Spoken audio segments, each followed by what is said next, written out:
Good afternoon to all the participants of this 1 week course on application of geospatial technology for forest ecosystem studies.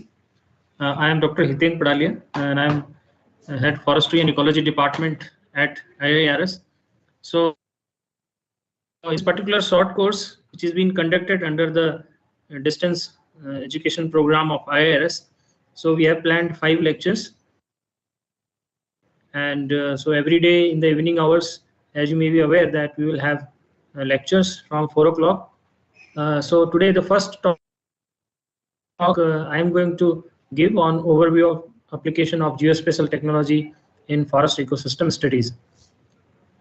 So basically, in the beginning of lecture, I will be highlighting the role of remote sensing, GIS and GNSS, why these three important are so useful for the forest ecosystem studies and about the basic concepts, and then we'll be chronologically going through the different applications, right from vegetation characterizations to deforestation assessment, biodiversity assessment, forest biomass carbon stock assessment, wildlife tracking, ecosystem services, non-timber forest produce, and survey and digitization of forest boundaries. So basically, I have tried to include various applications in my presentation so that you will have a glimpse of the variety of applications which are being possible using the remote sensing GIS and GNSS technologies. So first thing is the geospatial technology. As you may be aware that there are 3 components. One is remote sensing, another is global navigation satellite system, which was earlier called GPS, and now because there are multiple satellite constellation providing navigation data, so it is called global navigation system, and third is the GIS.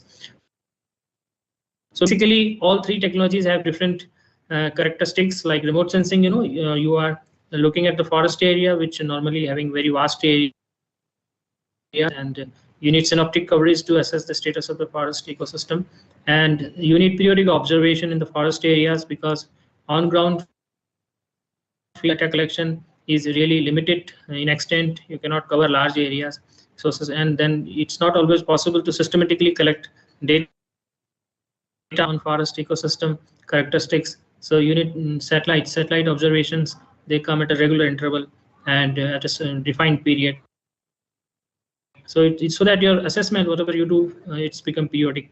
And since it's remote sensing gives you ability to see beyond the capability of human eyes, it can sense the region like thermal, infrared, and microwave region, and those part of electromagnetic spectrum also have immense utility in mapping and monitoring the forest areas. And multiple scale observation is another advantage of Earth observation data, that forest have the information at different level, at canopy level, crown level, at undergrowth, and so you need multiple observation in understanding the forest dynamics. And now, because the satellite data and gradually becoming free of cost, availability has become very handy, so data has become very cost effective. As far as global positioning system is there, it's now calling global positioning system because you have satellite constellation which has been developed by NASA, by European, by Russian, by Indian as well now. So you have the signal.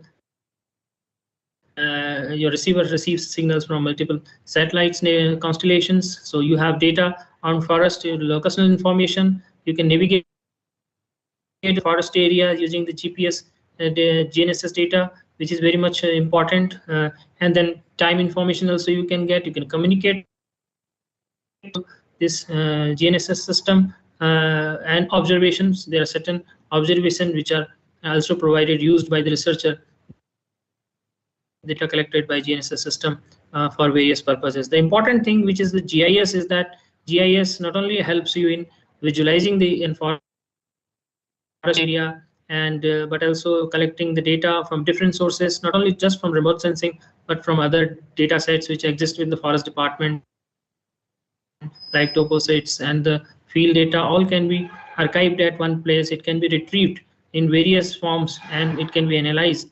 The important thing is that it can link the special and non-special data, and also a much more important thing is that it performs the integrated analysis. And in any of the forest sector scheme, whether it's watershed level or a landscape level, you always there is an integrated analysis is involved in understanding the ecosystem attributes. Geoinformatics is the terms which another terms which is used, is basically the geospatial technology plus ICT, information communication technology. So today many of the applications are actually in the form of geoinformatics in this area.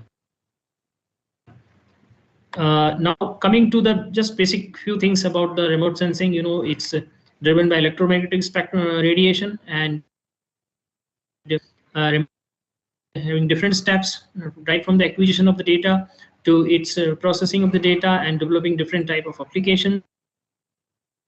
But Earth doing remote sensing from satellites for the Earth is having some limitation, in the sense that you cannot do remote sensing in all the parts of the spectrum which are useful, like optical region. Also, you have certain areas where remote sensing is possible. Those are called atmospheric windows. And similarly, in infrared region also, you can see from this figure that there are certain areas where remote sensing is possible. From other areas are actually they are blocked, and no remote sensing is possible.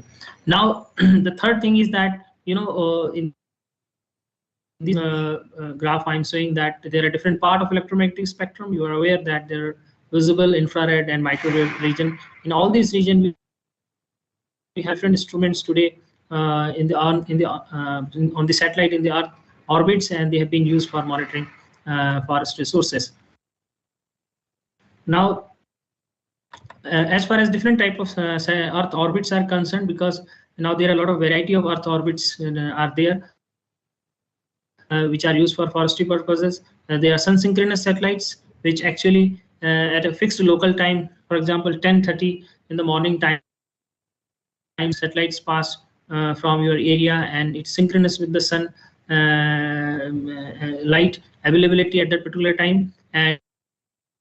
And so these sun synchronous satellites orbit, you can see that different satellites are moving from pole to pole. And then there are GNSS satellite system which provides connectivity, and these satellites are basically above the LEO orbit and below the GEO orbit, and they are also different countries, different constellation, and you can see that how the different but here large number of satellites are required in order to provide you a precise positioning information. And you have geostationary orbit. This is quite far, 36,000 kilometers, and you can see that these satellites are aligned on a line near equator. And so this is all the satellites are put on this line around the Earth, and so they are geostationary satellites. And then now recently you might have heard that many CubeSat satellites, small satellites, are being launched in this space, and they are also providing very high resolution data, like Planet Lab is providing 3-meter satellite data, and every day. And it's happening because they are flying several satellites over an area, and so they are able to capture the images world over on a daily basis at a very high resolution. Now, as far as the remote sensing activity, by definition, you know that remote sensing is a process of acquiring information without touching the object, but in actually realizing this entire process in a space research organization, there are dedicated center like Space Application Center and LEOs. They are building sensors. URSC at Bangalore, they are dealing with the integration of satellites and sensors. And SDSC SAR, it's responsible for launching of satellites. Then there are centers like ISRO, Master Control Facility, are responsible for tracking the satellites and maintaining the satellites. And then there are ground station where data is received across the world and solved at NRSC, and then data is processed, pre-processing is done, and then given to user from NRSC. And then there are geo portals also, where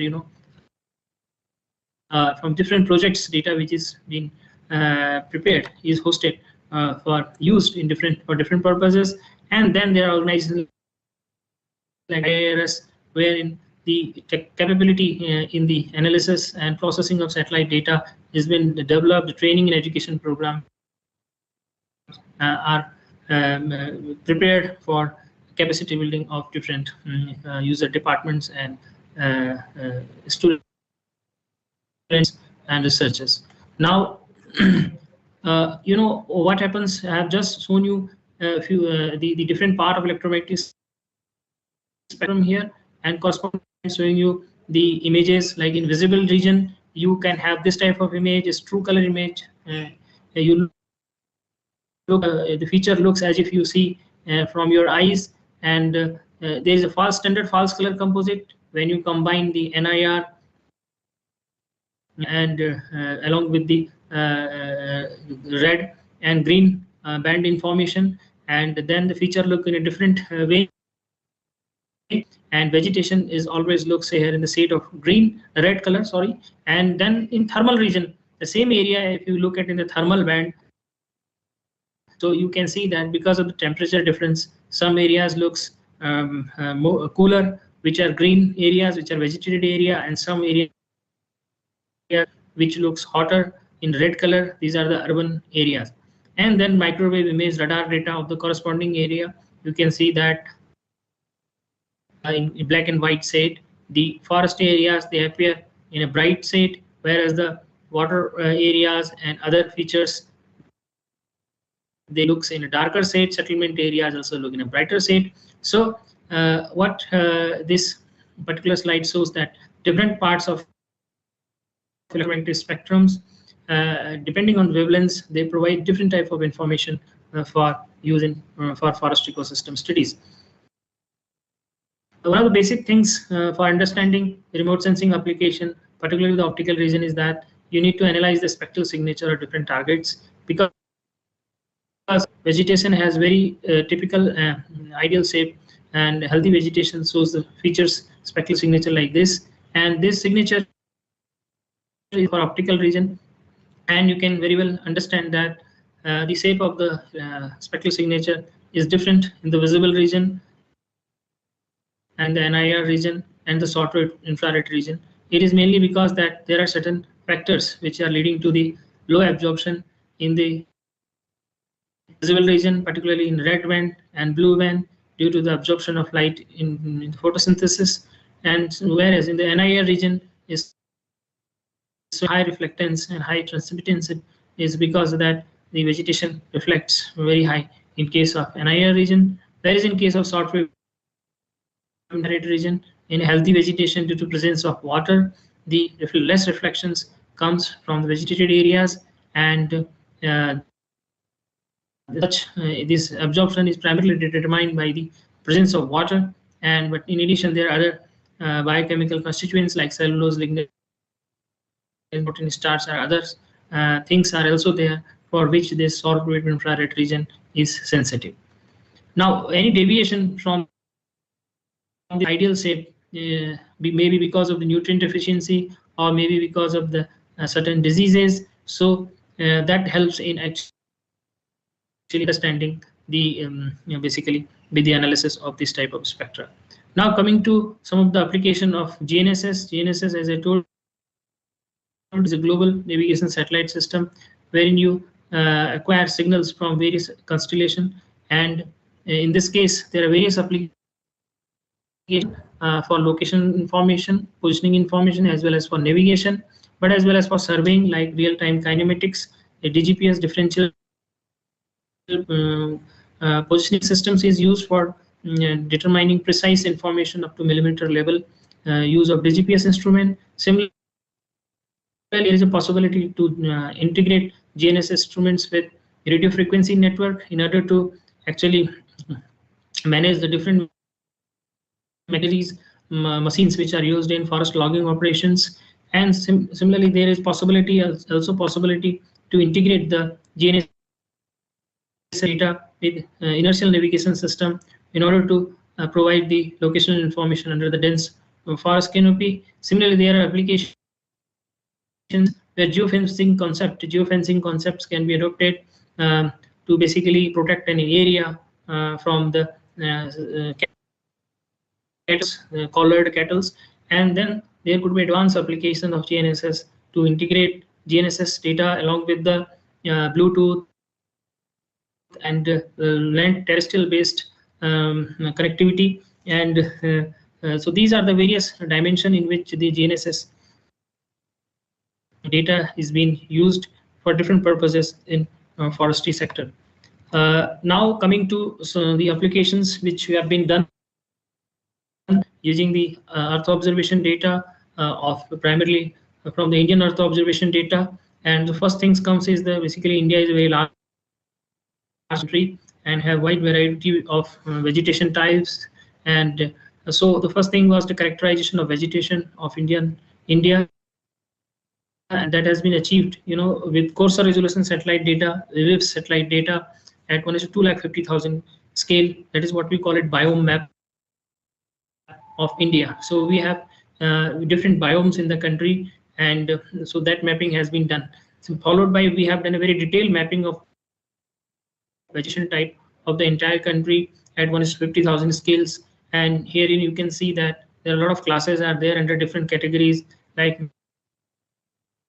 forest formations, locally specific formation, gregarious formations, plantations, degradation, woodlands, scrublands, grasslands, managed ecosystems. So this type of forest type, vegetation type maps is basically quite useful for preparation of forest working plans.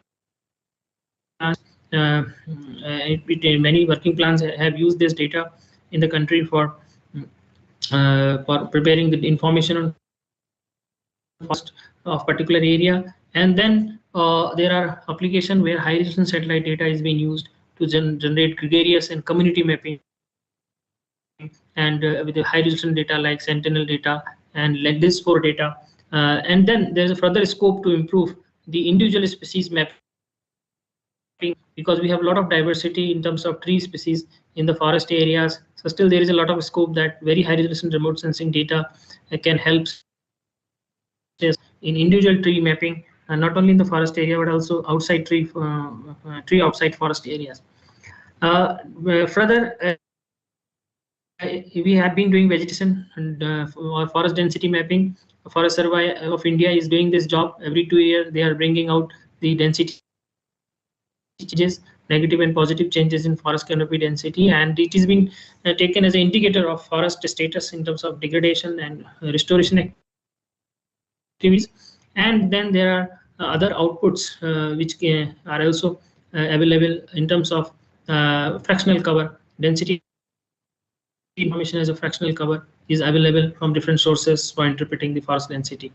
And another interesting example of vegetation is phenology information, and particularly with high repeativity satellite like MODIS, which covers the area on a daily basis. So this data, you can see that using the MODIS data, the length of the growing season, and then start of the growing season, end of the growing season for different forest types of the country has been generated using MODIS kind of high repeativity satellite observations. So this phenology is a very important indicator of environmental changes, and by generating the phenology information, you can actually understand the way forests respond to different environmental changes like droughts.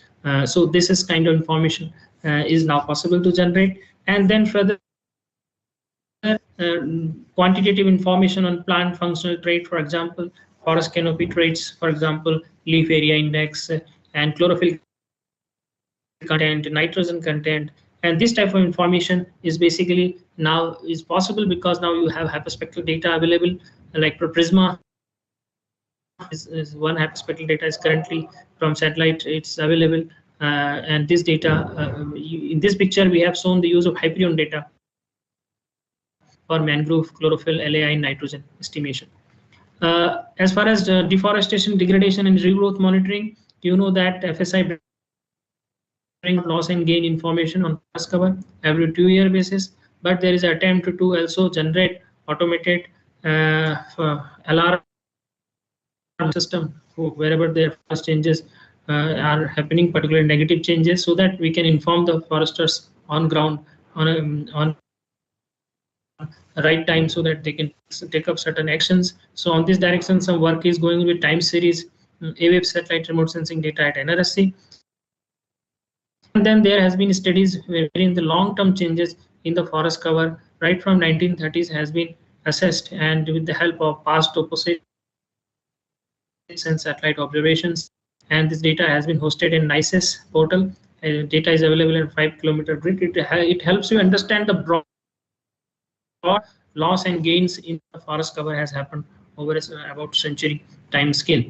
And then there is a global attempt has also been done, because Landsat satellite has been available since last 40 years, and this large archive of satellite remote sensing data has helped in actually develop forest cover information. Now from 2000 onwards, in Global Forest Watch is a portal for where you can actually see annually they are providing the forest loss information at 1:50,000 scale with 30-meter Landsat data at a global scale. So these are some of very useful source of information if anybody is interested in understanding the way forests are changing on long-term basis or in short-term basis.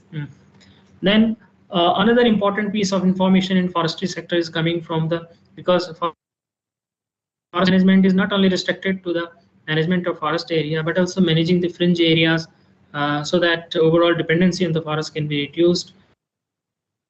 So land use land cover change is another very important information which is required. So under the natural resource program of ISRO, the land use land cover mapping at annual scale is happening with AWAVE's data, and also at 5-year interval with LIS3 satellite data, where a large number of land use land cover classes are being monitored on a 5-year basis, and this is really providing useful input in terms of where there are hotspots of changes of land use change, including the change from forest to other land use time. So this type of information is accessible from Bhuvan.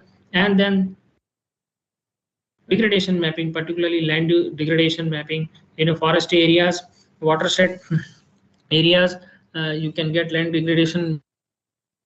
Also 1:50,000 scales has been generated using LIS3 satellite remote sensing data.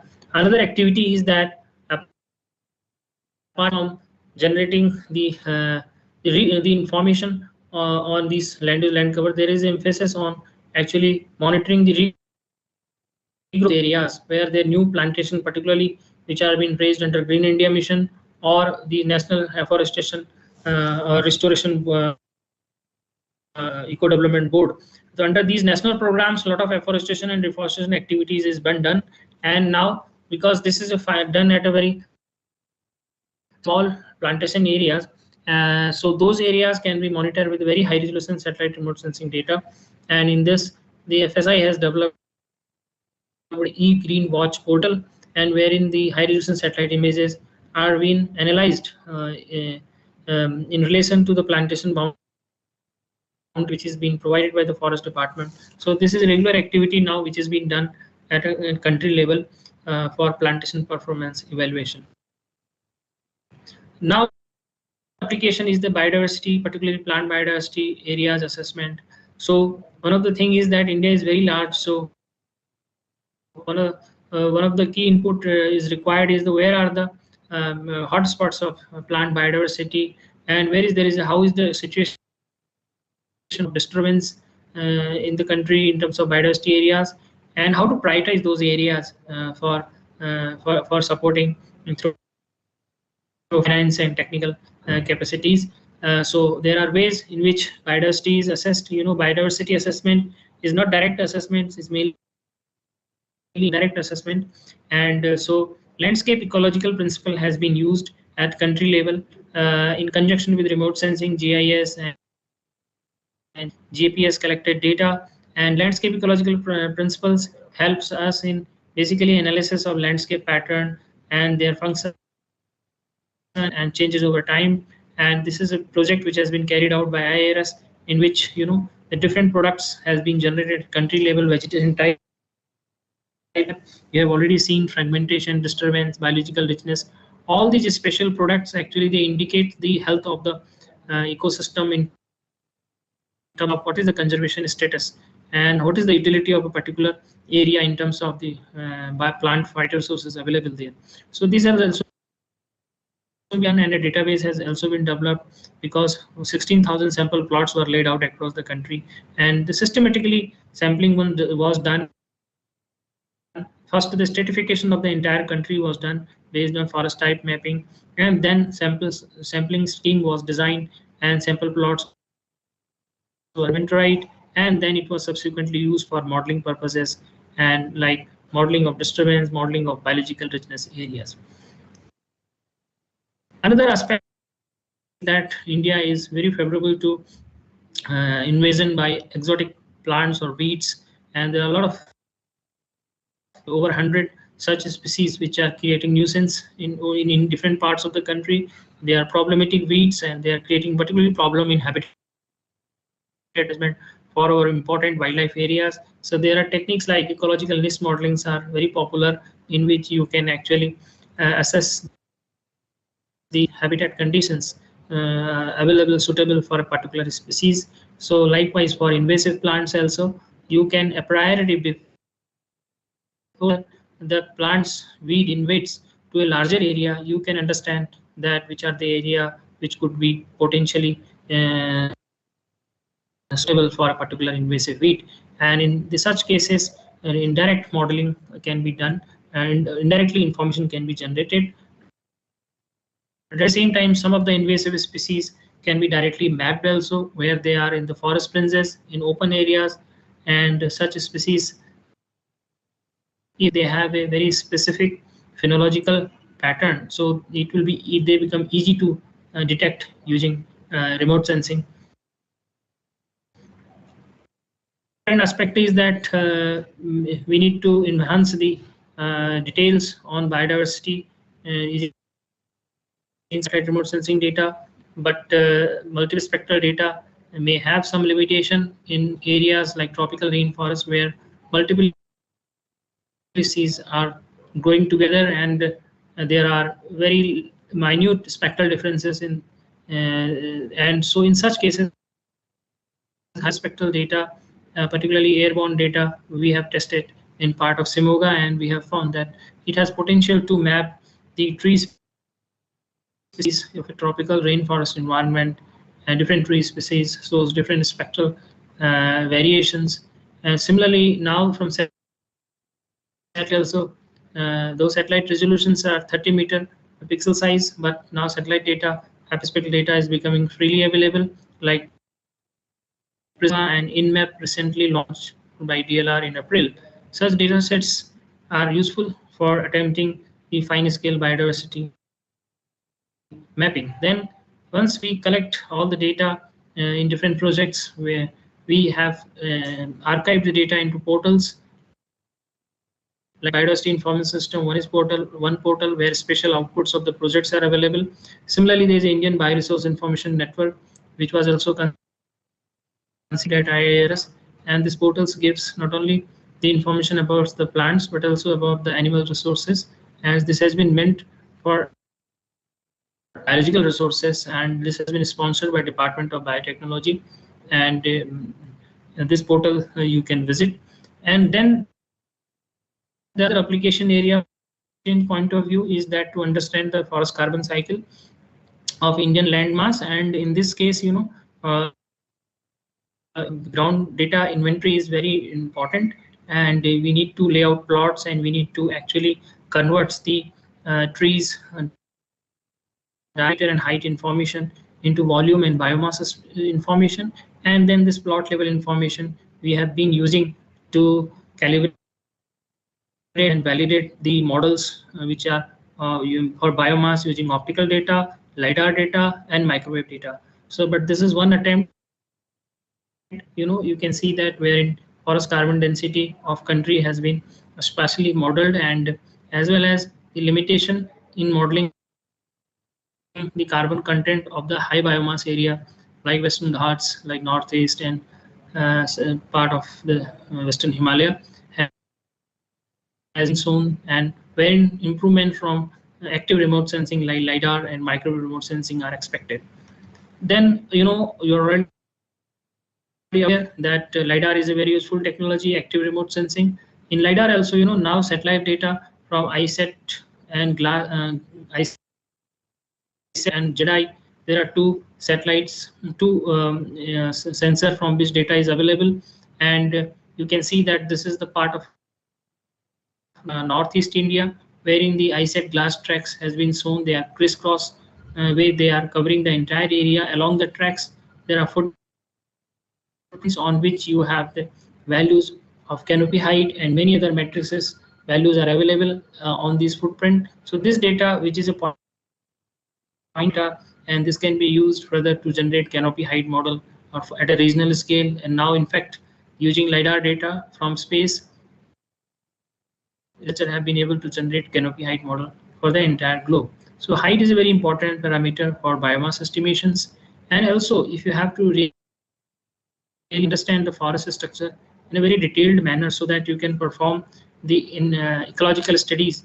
And for that also, there is an option that terrestrial scanner, a very high resolution, fine resolution LiDAR sensor, and it can actually provide you very detailed information about the forest characteristics. Then there are other missions which are active remote sensing, but they work on a microwave remote sensing. And there are satellite missions planned like NISAR, LNS and SAR mission, collaboration between NASA and ISRO. And satellites, it's a very unique satellites that it will provide you data in every 12 days free of cost for entire globe. And this data will have immense utility, particularly in monitoring the biomass changes due to disturbance and regrowth. And then you have another missions which is coming from European Space Agency. They are using very novel P-band wavelength from space first time, and this wavelengths will actually help us in assessing the above ground biomass of very dense tropical rainforest areas like in Western Ghats, Amazons. So this will help these altogether, these new form of active remote sensing sensor, they will actually help us in basically quantifying the forest carbon cycle and minimizing the associated uncertainties. Another applications which, apart from the plant diversity, biomass, is on wildlife tracking, and this become possible from the satellites. And here satellites basically, if it comes to wildlife application, one is the direct observation of wildlife congregation using very high and remote sensing data. Some of the animals like elephants, rhinoceros, and penguin, particularly in Antarctica, have been mapped. Their colonies has mapped using very high resolution data. And now because of the UAV has come in a big way, so a lot of possibilities are there. You use UAV data for monitoring the population of different wild animals, but at the same time for tracking the animal movement and the migration, particularly for long-range animal species. So a lot of studies are currently going on wherein the satellite tracking data is being provided by several agencies, and one of them is where ISRO is also contributing satellite, is Argos satellite system constellation, which is maintained by France. And in this system, basically using this system, one species Amur falcon, its movement has been tracked from Arunachal Pradesh to the part of South Africa, and 3 individuals were collared, and their movement was recorded from the satellites, and it has given a very useful piece of information. And similarly, any other conflict animal like elephants and human conflict wherever in the country, many places in the central India, the elephant has been collared, particularly problematic elephants, and their movement is being recorded, and many other animal species like wolf, like other.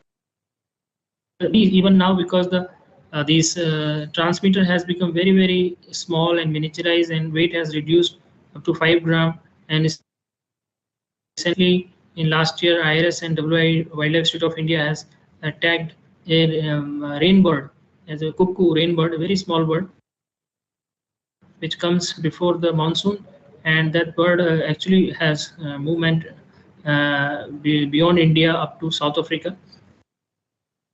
And so now this is also an area where, because of the GNSS and GPS, all these technologies, it is not possible to actually track the animal movement and actually to understand their movement ecology, to understand their habitat requirement and their range distribution range. Another interesting application in the wildlife field is the habitat assessment, and a lot of studies has been done on different animals in India in assessing their habitat suitability, particularly for shelters, foods, water, climate, etc.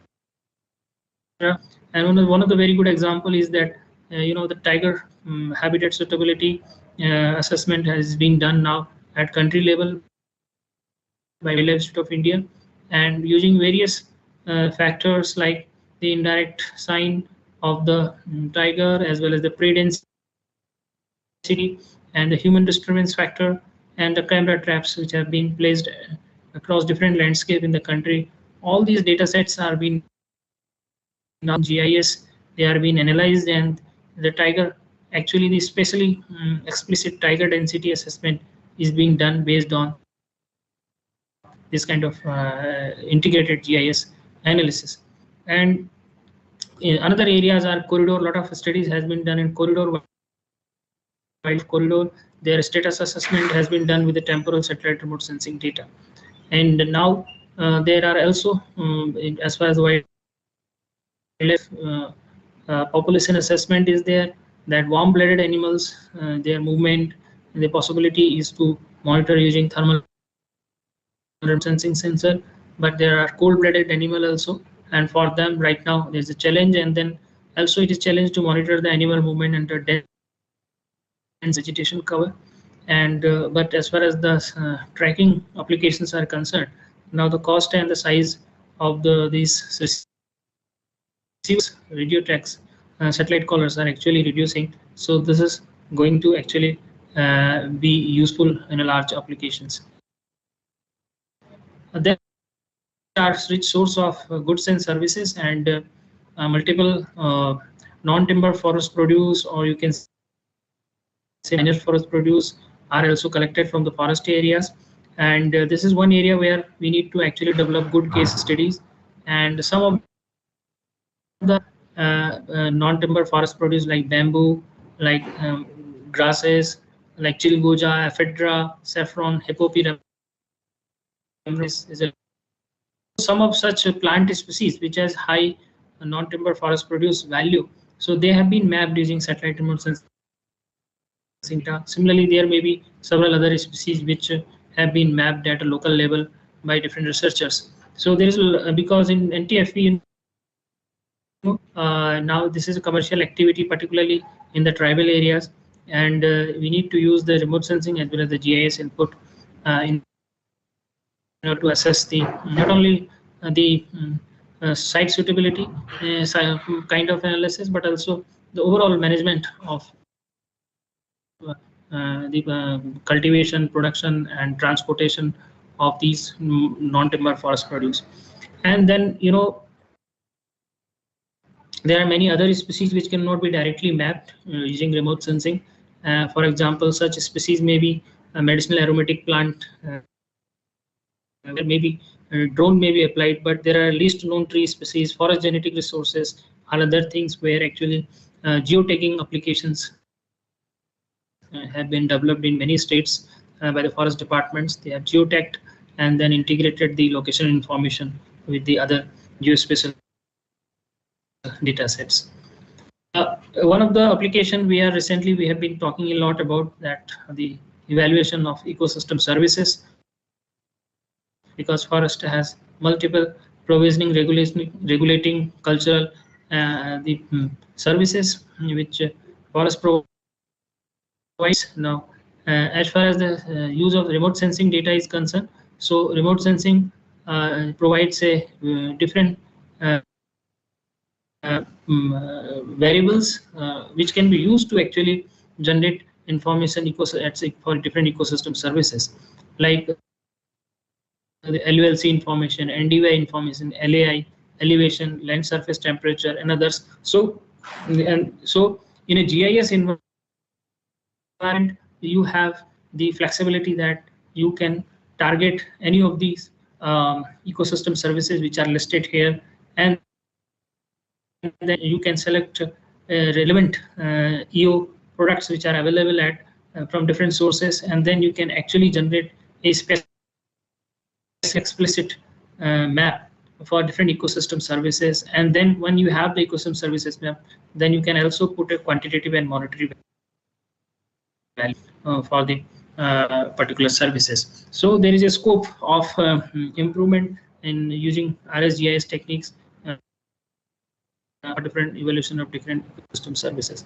Forest fire is one very severe problem in particularly in country like India. We have been witnessing now is increasing forest fire incidences, and as far as forest fire monitoring is there is a lot of advancement has happened, because now from MODIS and IIRS, the satellites are giving us very good coverage for monitoring forest fire, active forest fires, and FSI has already done very good job that now they are able to provide the forest fire alert to different forest department across country. So here thermal remote sensing is used, which has sensitivity to actually detect any anomaly in the temperature in the forest areas, and then after checking it reports that if it is a fire or non-fire. Another application is that now from FSI we have started giving the alert of susceptibility to fire based on consideration of temperature, climate, forest types, elevation, etc. So now we are able in a position to generate some kind of alert for the likelihood of having fire. Fire in India mostly, it's a human caused fire. So only the susceptibility to the fire can be given, and which has now started this information coming from FSI. And apart from that, burnt area estimation is being done on case-specific basis at present, although national level studies has also been performed that how much area typically get burnt in a year. But now this, because MODIS and other satellite data burnt area products are also available, so these products can give you a fairly good information on how much is the extent of burning over India. And now comes the restoration and recovery part also. So the area which has got burnt, so there is further interest how the burnt areas are behaving in terms of productivity, in terms of invasion by different plant species, etc. So as far as the forest fire, and then there are active, there are portals have been developed not only in India, but you can look for the portals which have been developed for Europe and Canada, where information on, because their fires are climate driven also, so they are even giving fire on fire progression, spread, and many other parameters related to fire. This is the example of how burnt area signature scars are visible on a satellite image along with the smoke. You can clearly see how is the impact of burning along with the active fire. Flame is also can be very well picked up using satellite remote sensing data. Additionally, apart from satellite observations, a lot of mobile apps applications have also comes, and particularly the field staffs, they use these mobile apps to locate the fire, particularly the control fire which is done forest department, and then they report it independently to the headquarters, and then it also helps in validation of satellite based observations. And recently, because there are now a lot of pressure on the forest and a lot of encroachments is also taking place at several places, and there is a need to actually